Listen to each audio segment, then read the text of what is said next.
So guys, for the first step, you want to head over to search and type in services. Click on it. Now once you're on this, you want to click on any service, then click on B on your keyboard. You want to scroll down until you find a Bluetooth support service. You want to double click on it, and then you want to change the startup type to automatic, and then click on start. And then click on OK. And now for the second step, you want to head over to search and type in troubleshoot settings. Click on it. Now once you're on this, you want to click on other troubleshooters, and then you want to scroll down until you find Bluetooth. You want to click on run, and now this will come up. You want to click on this. Now once this comes up, you want to click on yes, and then click on continue. And if anything comes up, it will tell you how to fix it. And now for the next step, you want to head over to search and type in run. Click on enter.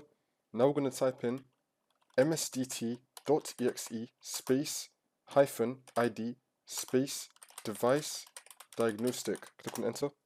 And now this will come up. You want to click on next. And then you want to run this as well. And now you want to click on I don't see my device listed. And then you want to click on enable. And you want to go through this. If any problems come up, it will try to fix it for you.